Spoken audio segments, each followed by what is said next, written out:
ठीक है। ओके जनाब, आज हमारा टॉपिक है chapter number 4। We'll start with chemical bonding. Chemical bonding के बारे में मैंने आपको बताया that there are two main types of chemical bonding. कौन कौन सी हैं, कौन बता रहा है चैट बॉक्स में, जल्दी से बताओ।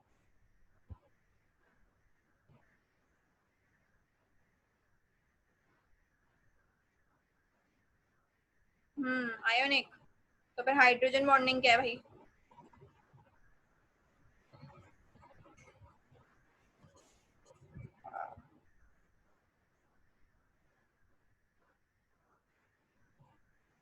देखो बेटा, we were discussing it yesterday.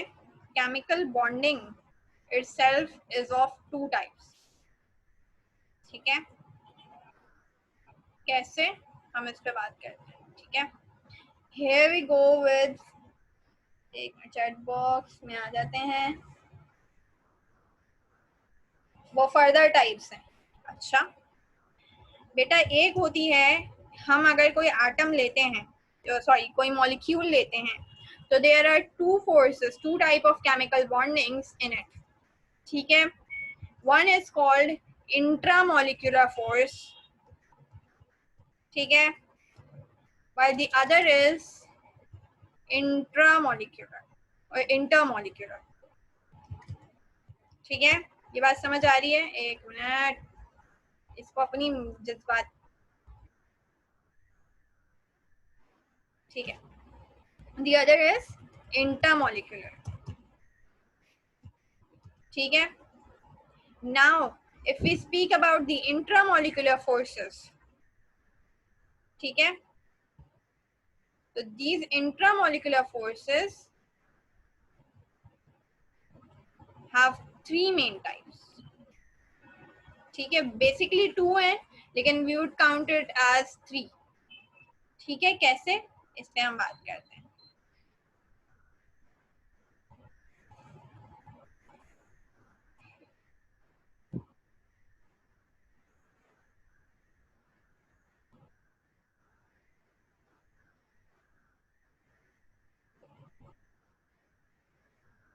पहली type, the first one, you all said ionic bond.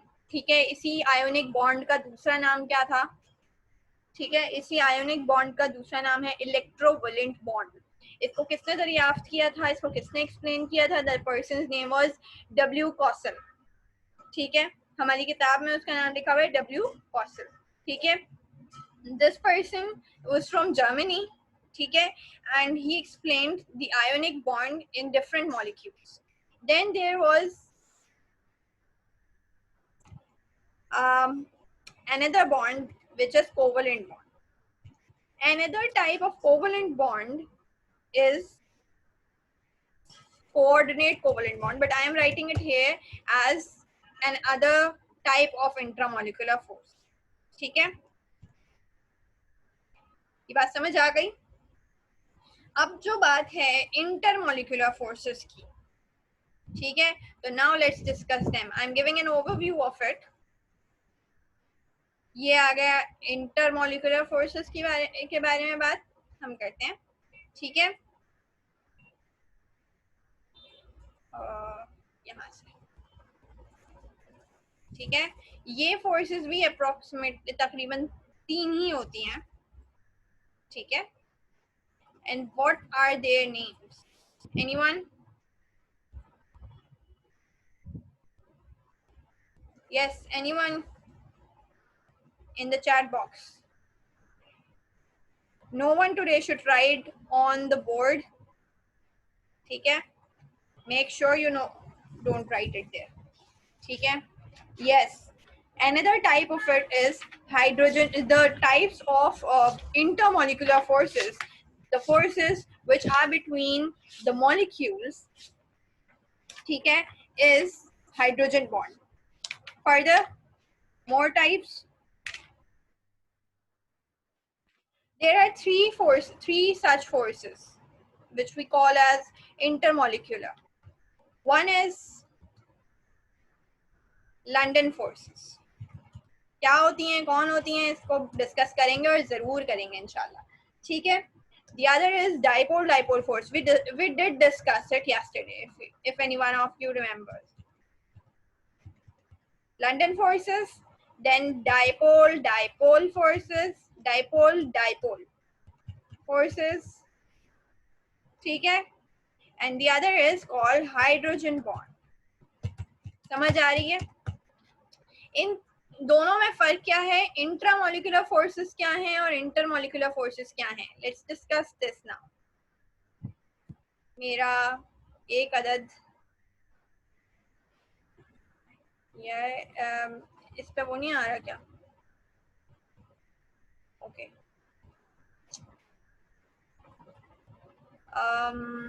Spotlight नहीं, right.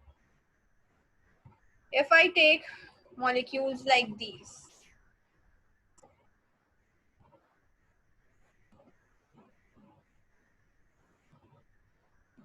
ठीक है, the force here within it, जो ब्लू से मैं बना रही हूँ, ठीक है, the force which is holding atoms together in the molecule, the one which is holding these blue ones together in the molecule are these forces, the intramolecular forces that are within the molecule, ठीक है, and the forces which are holding these red balls together, these molecules together, ठीक है, ये जो यहाँ पे force होगी ना, ठीक है, ये वाली फोर्स जो इन रेड बॉल्स को एक साथ इकट्ठा किए हुए, that is called intermolecular force, ठीक है. अब हम कल भी बात कर रहे थे कि according to the value of electronegativity, ठीक है, हम जब इलेक्ट्रोनेगेटिविटी डिफरेंसेस देखते हैं कि इन एटम्स का आपस में इलेक्ट्रोनेगेटिविटी डिफरेंस क्या है, तो उस बेसिस पे चॉइस होती है कि आयोनिक बॉन्ड बने या कोवलेंट बॉन्ड बने. कोऑर्डिनेट कोवलेंट को हम फिलहाल ना एक तरफ कर रहे हैं, ठीक है, we are not discussing coordinate covalent right now, ठीक है. तो अब अच्छा, सबसे पहली बात तो ये कि केमिकल बॉन्ड बनता ही क्यों है, ये जो इंट्रामोलिक्यूलर बॉन्ड्स हैं ये बनते क्यों हैं, आखिर ये बनते किसके हैं, कौन बता रहा है? कोई भी एटम रिएक्ट करता क्यों है? What is the reason behind? कौन बता रहा है, जल्दी से बताओ, right in the chat box. Why do atoms react? Why do they want to make molecules? What is the reason? To achieve noble gas configuration. Very nice, Hafsa. Very good answer. ठीक है, the reason is that they want to attain greatest stability, the greatest possible stability, which is that of an inert gas, which is that of a noble gas. Very good, Maheen. Very good, Hafsa. ठीक है, all the atoms in the world want to complete their octet. This is why they form intramolecular forces, which are either ionic, ठीक है, और ionic में क्या होगा, there would be a complete transfer of an electron from one atom to another, ठीक है. This is how both the atoms would get a configuration which is equal to that of a noble gas, ठीक है, which is equal to that of an inert gas, ठीक है. And in the covalent bond what would happen, that there would be a mutual sharing of an electron, ठीक है. अब इस basis पे ionic और कोवलेंट बॉन्ड जो है ना वो बनते हैं, ठीक है. Ionic bond in inert gas configuration would be achieved either by transference of electron, as happens in the ionic bond or electrovalent bond, or by mutual sharing of electron, as happens in the covalent bond, ठीक है. This is the tendency of an atom to acquire inert gas configuration, ठीक है, which causes the atom to form these intramolecular forces, intramolecular bond. अब हम discuss करते हैं यके बाद दीगरे ionic और फिर कोवलेंट बॉन्ड, ठीक है. आयोनिक बॉन्ड और कोवलेंट इलेक्ट्रोवेलेंट, इसका दूसरा नाम है इलेक्ट्रोवेलेंट बॉन्ड. इसको किसने प्रपोज किया था, किसने एक्सप्लेन किया था, किसने इसकी थ्योरी दी थी? The person's name was causal, ठीक है, and he was from Germany, ठीक है.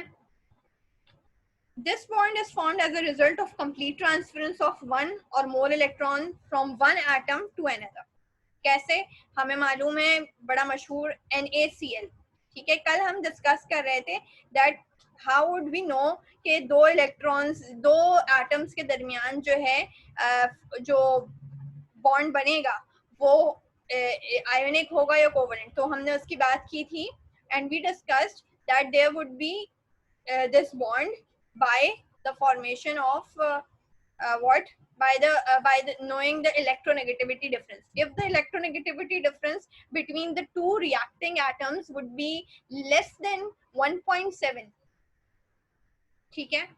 जैसे कि कहाँ होता है? HCl में होता है. अगर हाइड्रोजन क्लोराइड का बॉन्ड फॉर्म हो रहा है तो क्लोरीन की इलेक्ट्रोनेगेटिविटी कितनी होती है? जल्दी से बताओ. क्लोरीन की बच्चों को याद होनी चाहिए, ठीक है. 3. वेरी नाइस उरीदा, ठीक है. 3. और जी वजीहा, एनी क्वेश्चंस?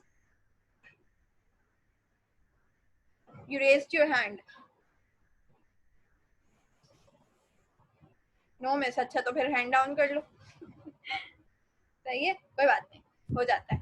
अच्छा जनाब, हम क्या कह रहे थे? 1 पॉइंट, जैसे कि हम बात कर रहे हैं हाइड्रोजन क्लोराइड की, तो the electronegativity of chlorine is 3 while that of hydrogen is 2.1, ठीक है. 3 minus 2.1 कितना होता है? 0.9. Is the value lesser than 1.7? Yes. Then the bond that would be formed between H and Cl, hydrogen and chlorine, that would be covalent bond, ठीक है. And if we speak about sodium and chlorine, ठीक है, so the reaction that would happen between them and the bond that would be formed between them would be on the difference, on the basis of difference between their electronegativity. So we would minus chlorine's electronegativity, minus sodium's electronegativity, that is 0.9, from chlorine's electronegativity which is 3. 3 minus 0.9 कितना होता है भाई? 2.1, ठीक है. तो 2.1, is it greater than 1.7? Yes, it is greater than 1.7. Then the bond that would be formed between sodium and chlorine would be ionic or electrovalent. Got it? Coordinate covalent को अभी हम इतना डिस्कस नहीं कर रहे हैं. मैं पहले आयोनिक बॉन्ड की खुसूसियात और इसी पे फर्दर डिस्कशन करना चाहती हूँ, ठीक है. इलेक्ट्रोवेलेंट बॉन्ड के बारे में हमने ये बात कर ली. इसके अंदर इसकी फॉर्मेशन में ionic bond is in when जो भी बॉन्ड इसकी, जो भी मॉलिक्यूल इसकी वजह से फॉर्म होगा, ठीक है. Okay. Then the energy released when 1 mole of a compound is dissolved in water is called hydration energy. इस कॉन्सेप्ट को याद रखना, ठीक है. तो जो भी hydration energy, there would be some hydration energy of the crystal lattice that would be formed by this bonding. Ionic bond से सॉल्ट्स फॉर्म होते हैं, ठीक है. आयोनिक बॉन्ड से क्रिस्टल लैटिस फॉर्म होता है, ठीक है. That crystal lattice would have some sort of hydration energy, ठीक है. जिसकी हाइड्रेशन एनर्जी जितनी ज्यादा होगी वो उतना soluble compound होगा, ठीक है. And there is another sort of energy which is called lattice energy, ठीक है. क्रिस्टल लैटिस जो फॉर्म हो रहा है, it has some energy, ठीक है. And that energy is defined as the energy released when 1 mole of ions are arranged to form a crystal lattice, ठीक है. अब जिसकी क्रिस्टल लैटिस एनर्जी ज्यादा होगी, हफ्सा जल्दी से बताओ क्या होगा? अगर किसी की लैटिस एनर्जी ज्यादा होगी तो क्या होगा? उसकी सॉल्युबिलिटी पे क्या इफेक्ट होगा? जिसकी हाइड्रेशन एनर्जी ज्यादा है वो तो ना सॉल्युबल होगा. जी बेटा आयशा, जिसकी हाइड्रेशन एनर्जी ज्यादा है वो क्या हो रहा है? वो डिसॉल्व हो रहा है, ठीक है. जिसकी हाइड्रेशन एनर्जी ज्यादा है वो डिसॉल्व हो रहा है, और जिसकी लैटिस एनर्जी ज्यादा है वो अपने क्रिस्टल लैटिस को बरकरार रखेगा. It would be less soluble. Very good Hafsa. ठीक है, तो लैटिस एनर्जी और हाइड्रेशन एनर्जी का कॉन्सेप्ट आपको याद रखना है। जब हम कहते हैं कि कोई सॉल्ट प्रेसिपिटेट फॉर्म कर लेता है, ठीक है, तो व्हाट डज दैट मीन? याद है किसी कोई ऐसा सॉल्ट जो है प्रेसिपिटेट फॉर्म कर लेता हो? ठीक है, जल्दी से बताओ, कोई ऐसा सॉल्ट जो कि फॉर्म कर लेता हो वाटर में जाकर प्रेसिपिटेट्स। तो any of the salts which form precipitates has a higher lattice energy, यानी कि उसके अंदर ये सलाहियत है कि वो अपने लैटिस को, अपने क्रिस्टल लैटिस को बरकरार रख सके। ठीक है, but if it has a greater hydration energy such as sodium chloride, ठीक है, तो वो फौरन से डिसॉल्व हो जाएगा वाटर के अंदर। ठीक है, तो this makes the hydration energy concept and the lattice energy makes a compound, an ionic compound, soluble, insoluble or partially soluble. ठीक है, अगर कोई completely insoluble है, that अगर कोई salt insoluble है, वैसे तो ऐसा होता नहीं है, ठीक है, but I'm giving an example. The more there would be the lattice energy, the lesser would be the solubility. ये concept अपने जहन में बिठा लो, अपनी कॉपी में लिख लो। ठीक है, अच्छा, जो अब इसमें याद रखने वाली बात है आपकी बुक से, ठीक है, क्योंकि हमें मालूम है कि हमारी बुक में बहुत सारी बातें हैं जो हमें याद करना होती हैं, तो देयर आर 2 or 3 थिंग्स जो आपको रट्टा लगानी है, and these things are sodium जब टूटता है, सोडियम का जब आयन बनता है, ठीक है, तो the energy release would be plus 495 kilo joule per mole. ठीक है, पेज नंबर 118 पे लिखी हुई है इक्वेशन, उसको हाईलाइट कर लो या नोट डाउन कर लो। इसी तरह जब क्लोरीन एटम जो है वो अपनी ग्राउंड स्टेट से जाता है इनटू द आयोनिक स्टेट, ठीक है, by the gain of an electron, तो एनर्जी रिलीज होती है, and that energy is -348 kilo joules per mole. ठीक है, 495 - 348 कितना होता है? 147 होता है। ठीक है, ये 147 किलो जूल पर मोल जो है, this energy, the energy difference, ठीक है, this is compensated when the oppositely charged ions form a crystal lattice. ठीक है, ये क्रिस्टल लैटिस फॉर्म करने में 147 किलो जूल पर मोल जो एनर्जी है वो वहां पे यूटिलाइज हो जाती है।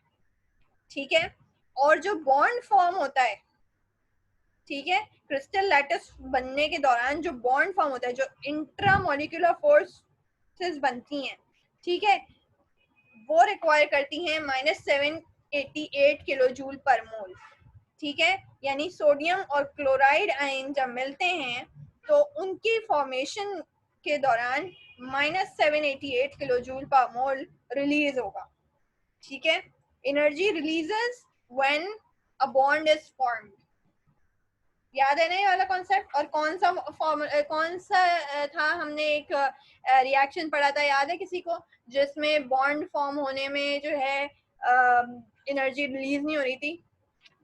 याद है किसी को? हाँ, ये एक्सोथर्मिक होता है ना, बॉन्ड फॉर्मेशन इज एक्सोथर्मिक। ठीक है, तो ये आपको याद रखना है। ठीक है,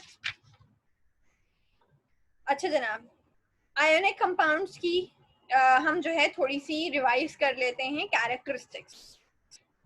क्या कैरेक्टरिस्टिक्स हैं? हाई मेल्टिंग और बॉइलिंग पॉइंट सच दैट, मैं आपको सोडियम क्लोराइड का बताती हूँ, the melting point of sodium chloride is 801 degree Celsius. ठीक है, 801 डिग्री सेल्सियस पे जाके ये मेल्ट होता है। से जब इसका मेल्टिंग पॉइंट इतना ज्यादा है तो यू कैन इमेजिन के बॉइलिंग पॉइंट क्या होगा। ठीक है, तो the ionic bond is the strongest inter ionic force. ठीक है, इन इंट्रामोलिकुलर फोर्सेस में ना, ये जो इंट्रामोलिकुलर फोर्सेस हैं, सबसे ज्यादा स्ट्रॉन्ग आयोनिक बॉन्ड होता है। ठीक है, इनकी वजह से क्या बनते हैं? इनकी वजह से जो है सॉल्ट्स बनते हैं। ठीक है, they are almost always soluble in water. ठीक है, एंड अदर पोलर सॉल्वेंट्स। ठीक है, because of the strong electrostatic attractions between the ions and polar molecules. ठीक है, हमें एक जुमला याद है, लाइक डिसॉल्व्स लाइक. इसका ये एक अंग्रेजी मुहावरा है, लाइक डिसॉल्व्स लाइक, और इसका मतलब ये होता है जो जैसा होता है वो वैसे दोस्त बनाता है. ठीक है, वो वैसे ही लोगों के साथ रहता है. तो आयनिक बॉन्ड में हम कहते हैं like dissolves like, covalent bond में भी यही कहते हैं लाइक डिसॉल्व्स लाइक. तो चूंकि ये खुद पोलर है, ठीक है, चूंकि आयनिक बॉन्ड से बनने वाले आयनिक कंपाउंड्स खुद पोलर होते हैं, तो वो पोलर सॉल्वेंट्स ही में डिसॉल्व होते हैं. And we know that water is a polar solvent, thus it dissolves polar compounds which are ionic compounds. ठीक है, क्लियर है मेरी बात? अच्छा, जो एनर्जी यहाँ पे रिलीज होगी, ठीक है, बेसिकली होता क्या है कि यहाँ पे हाइड्रेशन एनर्जी ऐसे तमाम कंपाउंड्स जो आयनिक होते हैं, ठीक है, उनकी खुसूसियत ये होती है कि वो अपनी उनकी lattice energy, high lattice energy होने के बावजूद, ठीक है, that is overcome by the hydration energy. जो सॉल्वेशन होती है ना डिसॉल्व होने के दौरान, ठीक है, the energy of solvation overcomes the lattice energy.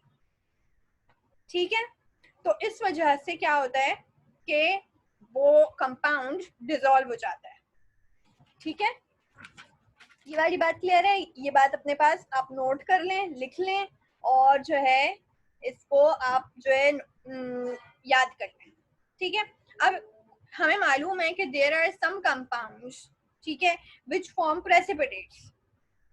ठीक है, जैसे हमें मालूम है कैल्शियम फ्लोराइड या कैल्शियम फॉस्फेट या बेरियम सल्फेट, ठीक है, या स्ट्रोंशियम सल्फेट. ठीक है, इनके अंदर क्या खुसूसियत होती है? That they are insoluble ionic compounds. They are ionic compounds yet they are insoluble in water. Why? Because their lattice energies are too high to get them dissolved. ठीक है, और इनकी सॉल्वेशन एनर्जी इतनी होती ही नहीं है, इतनी बनी नहीं पाती. ठीक है, वाटर में डिसॉल्व होने की सलाहियत इनके अंदर नहीं है. ठीक है, क्योंकि इनकी लैटिस एनर्जी बहुत ज्यादा है. ठीक है, इसी तरह when we speak about the ionic compounds that are insoluble in the organic solvents, जैसे बेंजीन में जो है ये आयनिक कंपाउंड, अगर मैं सोडियम क्लोराइड लेके बेंजीन में डाल दूं तो इट वोंट डिसॉल्व. अगर मैं कार्बन टेट्राक्लोराइड में डाल दूं तो भी नहीं डिसॉल्व होगा. क्यों? क्योंकि there is no attraction between the ions of ionic compounds and the molecules of the non polar solvents.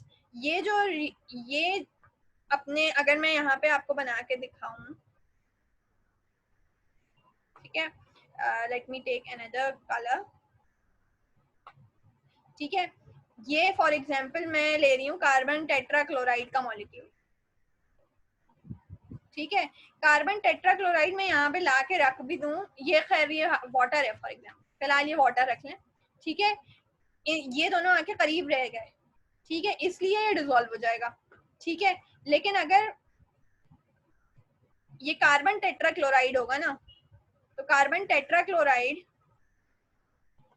क्या करेगा? Carbon tetrachloride would remain there. या अगर बेंजीन होगा तो इट वुड रिमेन देयर. ठीक है, और जब इतना दूर दूर रहेंगे तो ये अपने अंदर इस आयोनिक कंपाउंड को डिसॉल्व ही नहीं करेंगे. ठीक है, and therefore it would remain insoluble. ठीक है, क्यों? क्योंकि इनके दरमियान यू कैन सी दैट इनके दरमियान क्या है, यहाँ पे प्लस और माइनस अट्रैक्शंस हैं. ठीक है, यहाँ पे प्लस और माइनस हैं. ठीक है, जबकि यहाँ पे आप जब आते हैं तो यहाँ पे ऐसी कोई अट्रैक्शंस नहीं है, ये न्यूट्रल है, टोटली न्यूट्रल है. ठीक है, इनके ऊपर कोई चार्ज नहीं है. एक मिनट,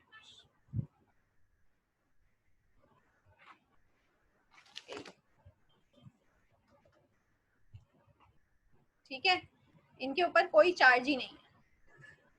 जब इनके ऊपर कोई चार्ज नहीं है, ये टोटली न्यूट्रल है, ना इनके ऊपर पॉजिटिव चार्ज है ना नेगेटिव चार्ज है, तो अट्रैक्ट कैसे करेंगे?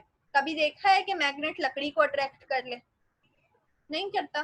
ठीक है, मैग्नेट लकड़ी को अट्रैक्ट नहीं करता, क्योंकि there is no attractive forces in between. ठीक है, ये रीजन है कि इंट्रामोलिकुलर फोर्स अगर आयोनिक होगी, ठीक है, और जो हमारे पास मौजूद कंपाउंड होगा जिसके अंदर हम डिसॉल्व कर रहे हैं, यानी जो सॉल्वेंट होगा, ठीक है, अगर वो सॉल्वेंट जो है, अगर वो सॉल्वेंट हमारे पास मौजूद है, कोई non polar compound like benzene और कार्बन टेट्राक्लोराइड, ठीक है, तो there would be no attraction between the solute and the solvent and hence no ionic compound would dissolve in such substance। ठीक है, अच्छा, आयोनिक कंपाउंड्स जो होते हैं ना वो इलेक्ट्रोलाइट्स होते हैं। ठीक है, they are electrolytes because in the presence of polar solvents such as water, जब वो वाटर के साथ होंगे, वाटर के अंदर डिसॉल्व होंगे, तो वो क्या अपनी इंटर आयनिक फोर्सेस को वीकन कर लेते हैं। ठीक है, और फिर अलग अलग हो जाते हैं, फ्री आयंस बन जाते हैं। This is how they form an electrolyte. ठीक है, और इलेक्ट्रोलाइट की खुसूसियत क्या होती है? बेसिकली द खुसूसियत, the characteristic of an electrolyte is that it can move under the ions in it, help the electric current to move। ठीक है, in fact the ionic compounds help conduct electricity। ठीक है, the reason is again the charges, positive and negative charges। ठीक है, इसकी जो भी खुसूसियत है आयनिक कंपाउंड की, these are mostly dependent on these charges। ठीक है, ये बात समझ आ गई? यहाँ पे हमारी आयोनिक कंपाउंड के बारे में गुफ्तगू का अख्तिताम होता है। ठीक है, अब आपका काम क्या है? आपका काम ये है कि पेज 118 से पेज 121 तक स्टडी करें। ठीक है, कोवलेंट कंपाउंड वाला जो टॉपिक है दैट इज टू लेंथी। ठीक है, हम इसको डिस्कस करेंगे इंशाल्लाह अगली क्लास में। ठीक है, क्योंकि ये क्लास 5 मिनट में एंड होने वाली है। ठीक है, तो मेरे ख्याल में मैं आपको नेक्स्ट क्लास का भेज देती हूँ लिंक। ठीक है, ताकि हम तसल्ली से इस टॉपिक पे डिस्कशन कर सकें without any delay. Ji Maheen बेटा, you raise your hand, any questions?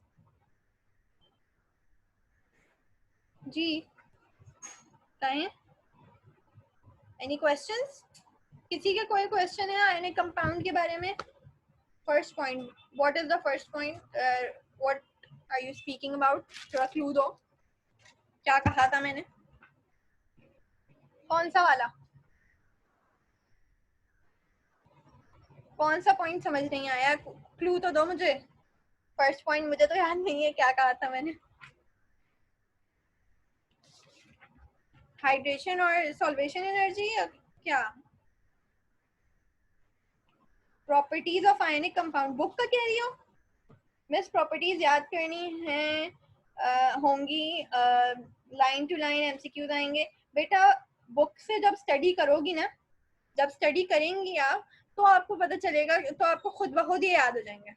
ठीक है, you needn't go for learning of each of the topic line by line, but you need to remember them in a way that you can recall के यहाँ पे क्या आएगा word, concept बनाओ। ठीक है, and you can always fill. ठीक है, लेकिन बुक से स्टडी करोगे, 2-3 दफा पढ़ोगे तो याद रहेगा ना कि बुक ने क्या कहा था, बुक के अल्फाज क्या थे।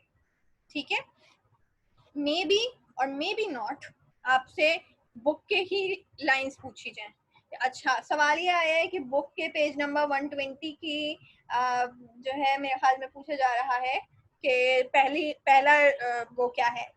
ठीक है, okay, let me discuss characteristic of ionic compounds में पहला जो टॉपिक है मिस हाइड्रेशन एनर्जी और सॉल्वेशन एनर्जी। दोबारा एक्सप्लेन कर दें बेटा। हाइड्रेशन एनर्जी जो है, इट इज द एनर्जी, ठीक है, जो कि डिसॉल्व करवाती है कंपाउंड को इन सॉल्वेंट। ठीक है, हाइड्रेशन एनर्जी को डिस्क्राइब कैसे करेंगे? It is the energy released when 1 mole of a compound is dissolved in water. ठीक है, the higher hydration energy, the more the soluble is the compound, the more soluble will be the compound। ठीक है, clear है मेरी बात? Solvation energy जो dissolve होने पे रिलीज होगी, ठीक है। The surrounding of ions by the solvent molecules, ठीक है, सॉल्वेशन, ठीक है, डिसॉल्व होने पे जो एनर्जी रिलीज होती है ना, that is called energy of solvation. उसी को जब हम 1 मोल से रिलेट कर देते हैं, ठीक है, जब कहते हैं कि 1 मोल से रिलेट कर दिया हमने कि 1 मोल जब डिसॉल्व होता है तो जो एनर्जी रिलीज होती है वो कहलाती है हाइड्रेशन एनर्जी, ठीक है। 1 मोल, when 1 mole of a compound, of an ionic compound is dissolved in water, the energy released then is called hydration energy. Clear है वाली बात? Solvation energy is the energy when a compound is dissolved in water, ठीक है। But when we speak about 1 mole being dissolved there, we call it solvation energy, ठीक है। Ionic compound clear है सब बच्चों को? अच्छा, 120 पेज 120 की लाइन नंबर 1, अच्छा, let me discuss it. A single ion of metal is never associated with a single ion of non metal, ठीक है। Separate units of ionic compounds do not exist and therefore it is wrong to talk about a molecule of an ionic compound. देखो बेटा, होता यह है कि it always forms a crystal lattice, ठीक है, which has multiple molecules, ठीक है। क्लियर है वाली बात? आप आइए, बुक आपके पेज नंबर 119 पे बनी हुई एक डायग्राम है, ठीक है, जिसमें आपको क्रिस्टल लैटिस फॉर्म हुआ दिखाई दे रहा है, ठीक है। असल में बात यह है कि सोडियम खुद जो है, जब हम मेटल की बात करते हैं ना, सोडियम की, तो सोडियम का एक मॉलिक्यूल जब हम कहते हैं ना, तो उसके अंदर पता है कितने एटम्स होते हैं? किसी को याद है? क्लास 9th में पढ़ा था ये, याद है किसी को? इट कैरीज 8 एटम्स, ठीक है, it carries more than 1 atoms, ठीक है। जब इतने सारे एटम्स साथ रहेंगे तो दे डू नॉट रिएक्ट अलग अलग, ठीक है। हम कभी भी ये नहीं कह सकते that there is a single molecule form. ये जब आयनिक कंपाउंड की बात की जाती है ना, तो they form a complete crystal lattice which is closely packed, ठीक है। तो इसलिए हम कभी भी ये नहीं कहते, मतलब यहाँ पे सिर्फ एक बात ये लिखी हुई है, ये एक थ्योरेटिकल बात है, ठीक है, and you needn't go into the details of it, ठीक है, you needn't go into the details of it. इसीलिए आप देखेंगे कि जो है आप जब आप बात करते हैं ना किसी आयनिक कंपाउंड की, तो we do not write the molecular mass, we call it the formula mass. NaCl is not the molecular mass, it's basically the formula mass. It should actually be called the formula mass, ठीक है। लेकिन चूंकि they are equally related, ठीक है, तो हम उसको molecular mass भी कह सकते हैं, ठीक है। ये theoretical बात है, ठीक है। The formula only indicates the relative number of atoms of each element, ठीक है, ये लिखा हुआ है किताब में। The solid crystal is made up of a large number of oppositely charged ions arranged in a definite pattern। यही जो बात अभी मैंने आपसे डिस्कस की कि एटम्स जो हैं वो एक साथ इतने सारे बन जाते हैं, एक ग्रुप इस तरह से बनाया हुआ होता है, एक क्रिस्टल लैटिस ऐसे बनाया होता है इन अ डेफिनेट पैटर्न। उस पैटर्न की भी अपनी अहमियत है, क्योंकि क्रिस्टल जो फॉर्म होता है उसकी शेप भी जो है इम्पोर्टेंट है, ठीक है। Each ion is surrounded by a fixed number of oppositely charged ions so that the strong electrostatic forces between ions act in all directions through the crystal. ये जो crystal है ना, it has a definite shape. यही वजह है, चूंकि इसका definite shape होता है एक आयनिक कंपाउंड का, यही वजह है कि प्योर आयनिक कंपाउंड का एक खास टेम्परेचर होता है, फिक्स्ड टेम्परेचर होता है जिसपे वो मेल्ट, बॉयल या फॉर्म होती है, ठीक है। There is a fixed sharp melting and boiling point जो है वो खुसूसियत है आयनिक कंपाउंड। क्यों? क्योंकि there is a definite shape of crystal.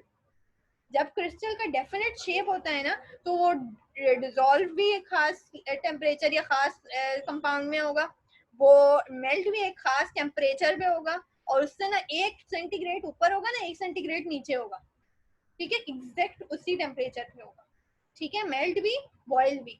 The reason behind is definite shape of the crystal, ठीक है। और and thus the ionic compounds are generally hard solids, ठीक है। ये hard solid क्यों होते हैं? क्योंकि इनके जो molecules हैं they are formed in the shape of crystal,